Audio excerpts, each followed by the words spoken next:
podcast. Meu nome é Flávia, eu sou enfermeira do Garrafo. Meu nome é Aline e eu sou voluntária do Garrafo. Vocês conhecem o Garrafo? Já ouviram falar? Já ouvi falar. Tá? O Garrafo é um grupo de assistência e apoio ao paciente oncológico, são pacientes com câncer. Ele iniciou em torno de 2014. A nossa presidente teve câncer de mama com 38 anos de idade, em 2011, e durante o tratamento dela, ela percebeu a necessidade de estar ajudando outros pacientes num momento tão fragilizado, né? Porque perde a autoestima, perde um pouco, né, o viver, assim, o norte da vida. Então, é um momento confuso, bem complicado, e ela percebeu que essas pessoas precisavam de ajuda, as mulheres, e que ela podia ajudar. Então, ela começou com um grupo, um dia de outubro, fazendo maquiagem, unha, para melhorar realmente a autoestima dessas mulheres. E aí, ela percebeu quanta diferença fez na vida dessas mulheres e que ela não podia deixar de ajudar essas mulheres. E aí foi crescendo, em 2018 foi montada a ONG, e aí hoje, 7 anos depois, nós estamos com uma equipe de 17 pessoas. No ano passado a gente conseguiu um termo de fomento com a prefeitura, nós montamos a equipe multidisciplinar, com enfermagem, fisioterapia, assistente social e psicologia, que consegue atender tanto presencialmente quanto fazendo visita domiciliar para alguns pacientes. Nós temos vários trabalhos, vou falar um pouquinho, e aí no completinho que a gente entregou, tem os nossos serviços, o que a gente presta, tem os grupos de convivência que são abertos, alguns para pessoas de fora, então, se quiserem conhecer o nosso espaço, a gente tem o endereço aí, tem as redes sociais também, conhecer um pouquinho melhor do nosso serviço. E aí, entrando então no Outubro Rosa, ele é uma campanha mundial, começou nos Estados Unidos, na década de 90, com uma caminhada, onde começaram a usar os laços rosas. E aí o rosa virou símbolo, e muitos países começaram a aderir. Então hoje é uma campanha mundial, e com rosa, né, como símbolo. E ele até tem muitos monumentos que ficam na cor rosa, né, o Cristo, então tudo para chamar a atenção da campanha. Por que o câncer de mama? Porque o câncer de mama ele é o que mais acomete as mulheres, depois do câncer de pele não melanoma. Então a incidência dele é muito alta. E aí é importante a gente falar dessa prevenção. Aí a gente traz um pouquinho das estatísticas, o câncer de mama, né, como o primeiro ali, tirando o câncer de pele, e alguns outros tipos de câncer que podem acometer. É importante falar que nos homens pode acontecer de ter o câncer de mama, e a porcentagem é de 1%, tá? Ele, gente, olha, a gente vê 73 mil casos, né?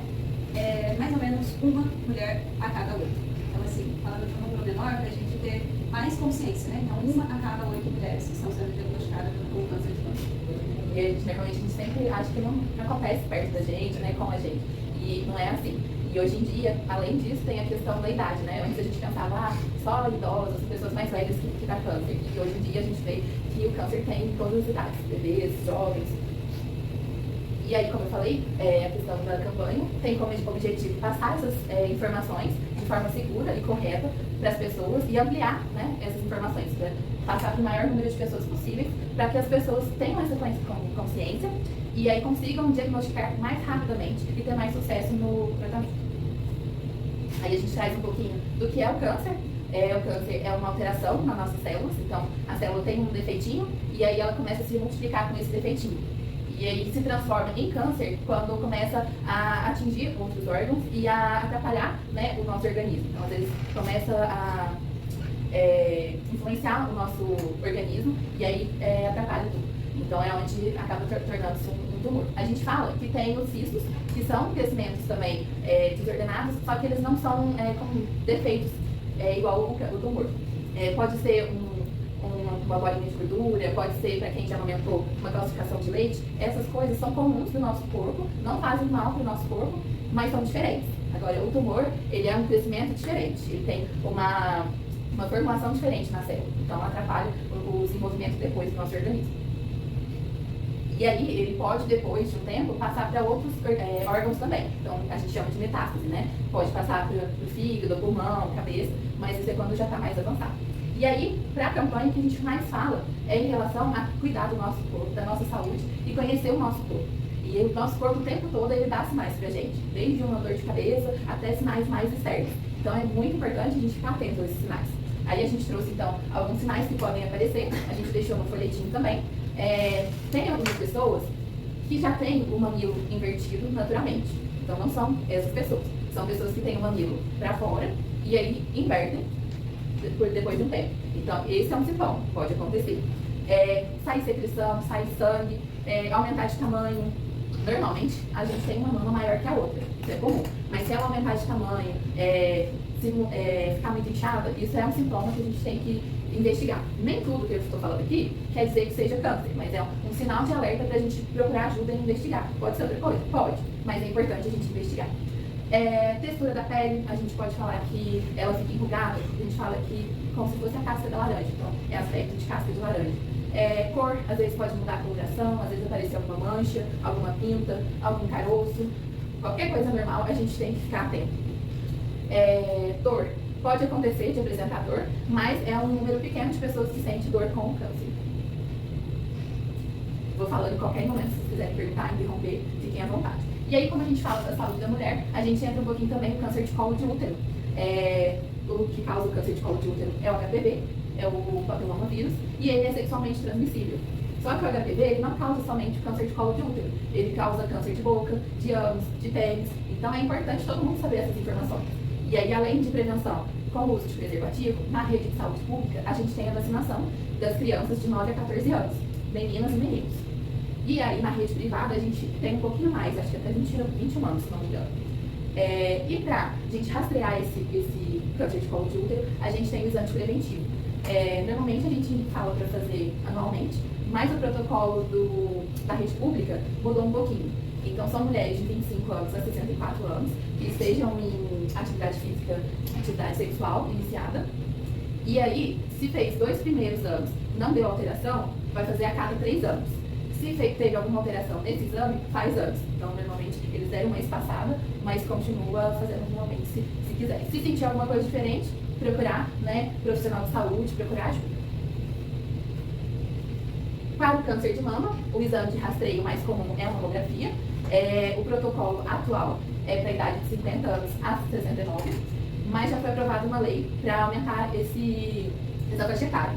Então, foi aprovado dos 40 anos aos 75. Mas ainda não entrou em vigência, eles estão organizando para ver como que vai funcionar. Pela Sociedade Brasileira de Mastologia, já é preconizado os 40 anos. E aí, para pessoas que têm um histórico familiar de mãe, irmã ou filhos com câncer de mama, é recomendado fazer esse acompanhamento 10 anos antes do que a pessoa descobriu o câncer.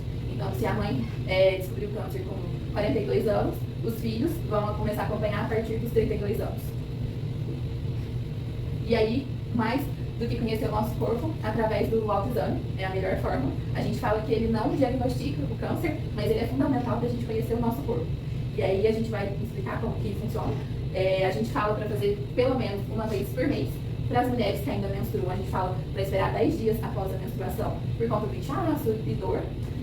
E aí, para quem não menstrua, a gente fala para escolher um dia do mês e seguir esse dia mensalmente. Normalmente faz durante o banho ou após o banho, que normalmente as pessoas acham mais fácil. E aí a gente começa com a inspeção e visualização. Normalmente a gente fica em frente ao espelho para visualizar o nosso corpo mesmo. Às vezes tem alguma coisa visual diferente. Às vezes a coloração, a pele, o tamanho, se tem algum caroço aparente, alguma pinta, se tem alguma coisa diferente. Então a gente vai olhar visualmente. E aí a gente coloca a mão na cintura para ver se um lado está simétrico com o outro, independente se uma mama é um pouquinho maior que a outra. A gente sobe as duas mãos juntas e abaixa para sentir nessa região da axila se tem alguma coisa repuxando. Para a parte mais superficial, só fazer o dedilhamento e aí após tem a palpação mais profunda. Na palpação, a gente fala para colocar a mão atrás da nuca e fazer a palpação no lado que colocou a mão atrás da nuca. Depois inverter. Vou fazer no manequim que fica mais fácil de visualizar. Bom, normalmente a gente apalpa a região do mamilo para ver se está duro, se tem alguma coisa diferente, algum caroço. E depois a gente vai fazer o dedilhamento. A gente fala que é a escadinha. A gente faz de forma circular do começo do seio e vai aumentando para a região da mama toda. Importante, depois que eu fiz na mama, eu começo do mamilo e vou até a região da clavícula, fazendo na região toda do tórax. É importante fazer nessa região e na região axilar também. Então, vou fazer esse dedilhamento também na região da axila. Fiz de um lado, depois eu faço do outro. E depois eu faço a palpação mais profunda. E aí eu vou apertar de forma circular também toda essa região. E a região do tórax e a região da axila. Toda essa parte, a área inteira. Depois que eu fiz essa palpação, eu vou colocar o meu pescoço para frente e vou palpar a região da clavícula. Eu vou apertar toda essa parte do ossinho, que também pode ter nódulos nessa região. Então é importante eu fazer a palpação geral, que muita gente acha que é só na mama, mas essas regiões também pode encontrar nódulos, tá? E aí eu senti algo diferente. E agora, o que eu vou fazer? Procurar uma ajuda profissional, de preferência ir na rede de saúde, marcar consulta, passar por avaliação, para poder dar continuidade na investigação, fazer os exames de rastreio. E aí a gente trouxe qual que é o caminho para o diagnóstico precoce, procurar a unidade básica de saúde, para quem tem convênio, né, procurar a unidade do convênio, passar por consulta, e aí o médico vai avaliar e pedir os exames. Os exames normalmente são a mamografia, o ultrassom. Normalmente o ultrassom é pedido para as mulheres que são abaixo de 40 anos, ele é mais fácil de diagnosticar alguma coisa nessas mulheres, mas não impede do médico pedir os 2 exames, tá? E aí, depois que teve alguma coisa nesses exames e foi encontrado, o médico também faz a avaliação física, né, da clínica médica, confirmou essa avaliação, é encaminhado para a unidade especializada, no caso aqui é o Centro da Mulher e da Criança, e aí faz também a biópsia. A biópsia é o único exame que diagnostica o câncer de mama. Após o diagnóstico, é encaminhado para a Secretaria de Saúde para poder dar continuidade a esse tratamento, esse acompanhamento. E o tratamento é feito no NACOM, aqui, que é próximo à Santa Casa. Os exames, normalmente, tem que levar no máximo entre 30 dias. E aí tem 30 dias, isso é legislação, para começar o tratamento. Então tem que ficar de olho nessa parte também. Que a Aline lembrou na outra palestra, cada câncer é um tipo diferente. Então, uma pessoa pode ter um tipo de câncer diferente da outra, de mama. Então, cada tratamento é individualizado também. E aí, quando entra pro NACOM, que é a unidade de maior complexidade, onde dá continuidade nesse tratamento, o médico vai avaliar e ver qual é o melhor tratamento. Lá tem até 60 dias para começar esse tratamento, após o diagnóstico. O que é o tratamento? Pode ser quimioterapia, radioterapia, imunoterapia, cirurgia. Pode ser uma coisa só, mas pode ser a combinação delas também. Depende de cada caso. Tem casos que é todas as coisas. O meu foi todos. Fazer por todo esse processo. E aí tem alguns que fazem mais de uma vez, simultâneo. Tem algumas que fazem uma coisa primeiro, depois muda o tratamento. Individual, a gente fala. E aí passa por acompanhamento lá. Lá tem uma equipe multidisciplinar, então não é só os médicos, né, enfermeiros. Tem a parte de psicologia, assistência social, nutrição. É uma rede de apoio bem completa. E aí, a pessoa terminando o tratamento, tem o acompanhamento após o tratamento. Depende de cada caso também. No começo é a cada 3 meses, aí passa para 6 meses, anualmente, e aí depois 5 anos, 10 anos, dependendo do tipo de câncer.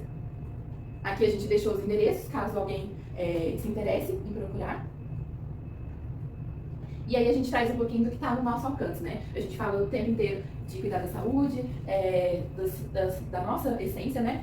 E aí o que a gente pode fazer para melhorar isso? Os fatores de riscos principais para o câncer de mama, a gente fala que não é especializado para o câncer de mama, a gente fala que é uma questão de saúde no geral. O que é? Alimentação saudável faz a diferença, atividade física faz a diferença, não fumar faz diferença, o uso de bebida alcoólica em excesso também faz diferença. Então, todos os hábitos que não são saudáveis influenciam, e aí influenciam não só no câncer de mama, mas em outras doenças também. Então, não são coisas específicas. O outro fator de risco que eu já tinha falado é do histórico familiar, né? E aí, então, sempre estar em dia com os exames. É importante ter um tempo de descanso, de lazer. E aí, o que a gente sempre fala, e fala bastante, repete, de estar atento ao seu corpo. Aí a gente traz um pouquinho, cultivar o amor, as amizades, então a gente fala do tempo, tirar um tempo pra você. Porque a gente sempre tá nesse mundo de correria, né? Trabalha o tempo inteiro, chega em casa, tem mais trabalho, mais coisa pra fazer, às vezes trabalha, estuda, às vezes tem cuidado da família, né? Então a gente vive num mundo de multitarefas. E é importante a gente ter boas amizades, ter um vínculo bom, né, com os nossos colegas, evitar atritos, coisas desnecessárias, ter a permissão do descanso, porque a gente sempre tem coisa para fazer. Então, priorizar o nosso descanso, ter o nosso limite. É importante também exercitar a espiritualidade, independente, né, da religião. A gente ter alguma coisa para seguir é importante e fortalece a gente, dá força para a gente seguir. O importante é buscar informações confiáveis, que é o que a gente está trazendo aqui hoje, né? A gente estuda bastante, segue o Ministério da Saúde, o que é passado por eles. Então a gente está sempre acompanhando para trazer atualizado as informações. Pedir ajuda, saber pedir ajuda, porque às vezes a gente quer fazer tudo sozinho, né? Quer dar conta de tudo e ninguém é super aqui, né? Então é importante saber pedir ajuda, respeitar os limites e realmente tirar o tempo para você. Não só para fazer o autoexame, mas para fazer alguma coisa diferente que gosta. Às vezes cozinhar, às vezes sair para passear, visitar alguém, fazer alguma coisa diferente, nadar, fazer algum hobby. Então é importante a gente estabelecer isso para a gente ter uma vida melhor, não somente física, né? Mas mentalmente também. E aí a gente traz a pergunta, existe cura do câncer? Hoje, 95% dos casos que são diagnosticados precocemente têm uma chance de cura alta de tratamento. Então, a chance de cura é alta, 95%. Se eu descobrir logo e fazer o tratamento, a chance dele dar certo é muito grande. Então, por isso que a gente sempre enfatiza de descobrir logo, de ter esse diagnóstico precoce. E aí, sempre procurar ajuda, porque o que a gente escuta muito, principalmente dos nossos pacientes, eu fiquei com medo eu vi uma coisa diferente, mas eu fiquei com medo da resposta, eu fiquei com medo do que eu ia encontrar. Então, eu não procurei para eu não achar. Ou às vezes, eu tava na correria, eu deixei para depois, e aí quando eu fui ver, já tava mais, entendeu? Então, são coisas que acontecem e a gente insiste, né, em fazer diferente. Então, por isso é importante se atentar a essas coisas, fazer um esforcinho. Porque, por exemplo, o autoexame não demora muito, é uma coisa simples para fazer. E a gente acaba deixando para depois. E aí a gente deixa um espaço, quem quiser tirar alguma dúvida, perguntar alguma coisa, contar alguma experiência também. Pode vir ter câncer que não tem história na família? Pode. Muitas pessoas não têm história familiar. Pode contar a minha história. Eu já ia contar, mas agora a pergunta ajudou. Eu sou uma sobrevivente do câncer de mama. Eu descobri o câncer em 2023. Eu estava com 32 anos de idade. E agora, dia 14 de outubro, vai fazer 2 anos que eu tive o meu diagnóstico. E, respondendo a sua pergunta, eu tive um tipo de câncer, que ele é um dos tipos mais agressivos que tem. Ele é genético. Tinha que ter tido algum caso na minha família para que eu pudesse ter esse tipo de câncer. Mas eu não tive, né? Como disse o médico para mim, eu ganhei na Mega Sena. Então, eu fui a primeira pessoa a ter ele. E como que eu descobri? Eu fiz um ultrassom da mama e deu um nódulo que tinha 1 centímetro só. E ele foi diagnosticado benigno, era um BIRADS 3, então a porcentagem de chances de ser maligno era de apenas 1%. Então o médico falou, fica tranquilo, você vai só acompanhar porque o tumor benigno não tem o que fazer. Acompanhe. Tá bem, passou 3 meses, eu fazendo o meu autoexame, eu senti que ele estava maior, ele estava duro, estava me incomodando, voltei ao médico. Aí ele, mais uma vez, diagnosticado benigno. Aumentou só 3 centímetros, é benigno, fica tranquilo. Não tem histórico familiar, não tem nada, pode ficar tranquila, não tem como. E isso eu passei por 3 médicos, né? E quando chegou em setembro, estava numa fase da minha vida bem, vamos falar, de recomeços, estava passando por um divórcio, a abertura de um novo emprego, aquela coisinha toda, eu esqueci daquele tumor, deixei quietinho, né? E aí, chegou em setembro, ele estava já com 6 centímetros, então já estava muito grande, já estava vermelho, ele doía. Falei, bom, vou ter que voltar ao médico. E aí, quando eu voltei, eu perguntei pra ele, é normal? Você disse pra eu ficar tranquila, né? Cresceu tanto. Eu me lembro até hoje do que ele fala pra mim. Reza pra que seja só um cisto, reza pra que seja benigno. Eu falei, bom, agora você vai falar pra eu rezar? Né? Rezar eu já estava rezando faz tempo. Mas enfim, ele falou, vamos pedir a biópsia. E aí, pediu a biópsia, e no dia 14 de outubro, eu tive o meu diagnóstico. Quando você recebe o diagnóstico, tipo, a partir do momento que o médico fala, você tá com câncer, eu já acho que fiquei surda naquele momento, eu já não ouvi mais nada. Minha irmã estava me acompanhando, então ela conseguiu filtrar tudo o que ele tinha para me falar. Mas enfim, já estava muito avançado. Se tivesse sido diagnosticado corretamente em janeiro, eu não precisava ter passado por todo o processo que eu passei. Passar por uma quimioterapia não é nada fácil, né? Eu perdi os meus cabelos, eu perdi muitas coisas, mas eu, com as minhas 3 meninas, foram elas que, tipo, não me deixou desistir nem um dia sequer. Então eu mantive o pensamento positivo, o sorriso no rosto, eu passava um batom vermelho, ia pra quimioterapia, chegava na quimio, fazendo festa, aquele tanto de pessoas que estava ali, sabe? E aí eu chegava e já falava, bom dia, gente, vamos lá, receber a nossa gotinha milagrosa. E eu optei por levar nessa leveza. Medo eu tive, não tem como você não ter medo, né? Teve um momento já no final da quimio que eu não aguentava mais tomar a medicação. Meus leucócitos, minhas plaquetas caíram e eu fiquei muito mal, precisei tomar bolsa de sangue. Então naquele momento acho que foi o pior do meu tratamento, né?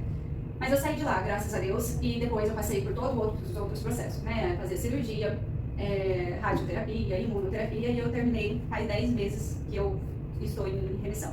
Então ainda faço acompanhamento de 3 em 3 meses, e em 5 anos, se Deus quiser, eu vou ter a minha alta médica. Mas o que eu quero falar para vocês, assim, que eu acho que é muito importante, a gente conseguir olhar pra gente com mais calma, com mais amor, sabe? Porque a gente quer dar conta de tantas coisas e a gente acaba esquecendo do essencial, né? Que é cuidar da gente mesmo. Assim como a Flávia falou sobre a espiritualidade, a gente carrega a Deus, a gente agradece a Deus à noite, mas não é somente isso, né? É ter aquele tempo mesmo para exercitar a espiritualidade, para ter esse tempo pra gente. Uma coisa que salvou a minha vida, o autoexame. Né? Conhecer meu corpo, eu ainda tive que correr atrás, insistir com o médico que tinha algo de errado comigo. Mas se eu não tivesse feito isso, né? Eu nem estaria aqui agora contando a minha história para vocês. E eu acho que a gente também pode levar isso, né, para as mulheres da nossa família, né? eu, graças a Deus, eu tô aqui, foi um processo que ainda dói muito em mim. Eu penso que talvez um dia vai doer menos, mas ainda dói, principalmente, né, em outubro. E a cada colega que recebe o diagnóstico e conta a sua história, ainda assim dói, né, não tem como. Mas eu entendi que o meu propósito é esse, continuar levando esperança para as pessoas, acreditar que é possível se curar, né? E que a gente não pode perder a nossa fé e nem o nosso amor pela gente mesmo, né? Eu hoje, graças a Deus, eu consigo cuidar das minhas pequenas, né? E ainda assim, com novos planos para a vida, né? Recomecei do zero agora. Alguém quer perguntar? Você não chegou a tirar não, né?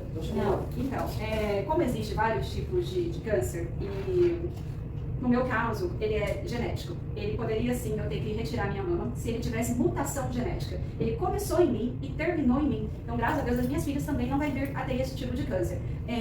Se tivesse a mutação genética, as minhas filhas poderiam ter, as minhas irmãs, e eu teria sim que ter retirado as minhas mamas. Então, assim, qual que é a chance desse tipo de câncer voltar?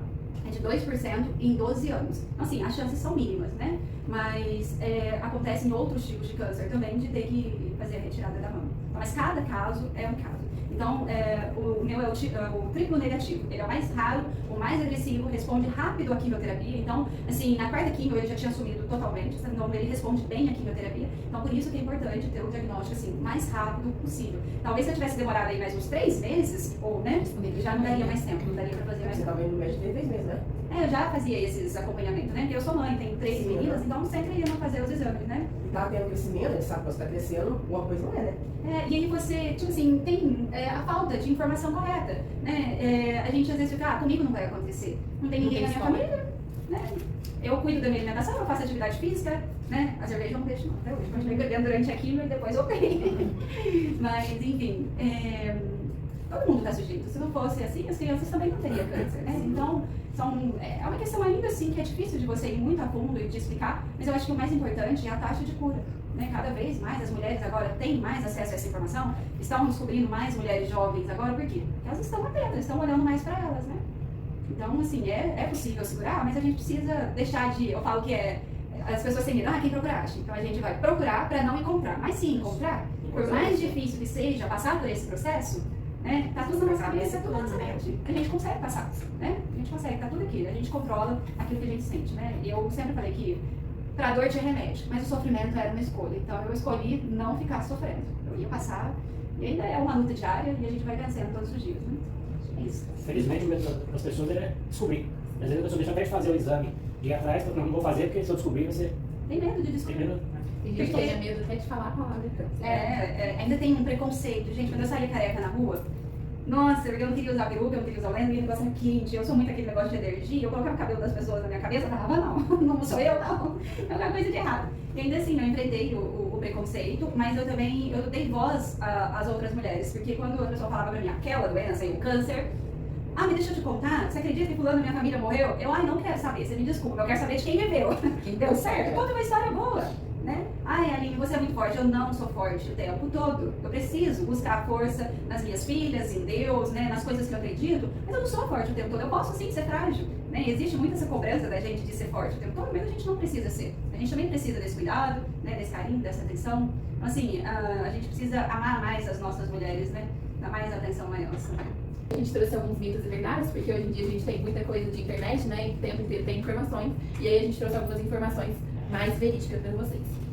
Então a gente começa com a informação: prótese de silicone pode causar câncer de mama? É um mito.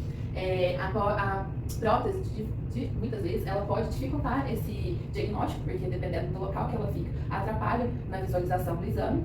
Mas aí tem o caso da Aline, que ela contou que com ela foi diferente, foi o que ajudou ela a sentir o nódulo, porque aí com a prótese o nódulo ficou mais superficial e ela conseguiu perceber.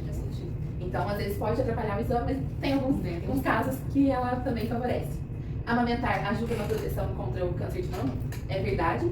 A gente sabe hoje em dia que a amamentação ela é fundamental não somente para a criança, mas quanto para a mulher também. E aí tem a indicação, né, do Ministério da Saúde de amamentação de até 12 meses ou 18 meses. E ajuda sim por conta das células, né, que são renovadas, as células do aleitamento. Então, ajuda nessa questão. Ainda mais que tem a modificação dos hormônios também. O histórico de câncer de mama familiar é um indicativo de risco? É verdade, né? Como a gente falou aqui, é um fator de risco. Não quer dizer que se você teve na família, você vai ter, mas é um fator de risco. E aí, então, como a gente falou, são os graus mais próximos, né? Mãe, filha e irmã. O autoexame regularmente elimina a necessidade de outros exames. É um mito, né? Como eu falei, a gente tem o autoexame para se conhecer e perceber os sinais que o corpo está enviando pra gente. E aí não deixa, né, de ser necessário fazer os outros exames de rastreio. Um exclui o outro e um pode conseguir rastrear alguma coisa e o outro não. Então é importante ter essa ligação entre um e outro.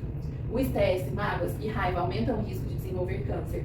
É um mito, não tem estudo que comprove isso, mas como a gente falou, que uma qualidade de vida ruim interfere sim, né, na questão do câncer como fator de risco. Homens não desenvolvem câncer de mama, é um mito também, como a gente falou, são casos de 1%. A prática de atividades físicas ajuda a reduzir os riscos de desenvolver câncer de mama, é verdade. Não só câncer de mama, como outras doenças e comorbidades também, né, hipertensão, diabetes. Desodorantes e alguns tipos de sutiã favorecem o aparecimento de câncer. Isso também é um mito, porque tem aquela questão de desodorante com alumínio, sem alumínio, então isso também não tem estudos que comprovem essa ligação, tá? E aí a gente deixa um dever de casa para vocês, inclusive a gente deixou os folhetinhos aí para vocês. Se conhecerem alguém, né, que está fazendo tratamento, quiser entregar com os nossos serviços para ofertar, para conhecer o nosso serviço. E aí também deixar uma mensagem de cuidado para a mulher da sua vida. Então, essas informações que a gente trouxe aqui hoje, para passar para pelo menos mais uma pessoa, que é assim que a gente multiplica, né, as orientações verdadeiras, as informações corretas. E aí a gente alcança o maior número de pessoas, né, até conseguir esse diagnóstico precoce para quem precisa. E aí a gente agradece, né, o tempo de vocês, a disponibilidade e a oportunidade de estar aqui.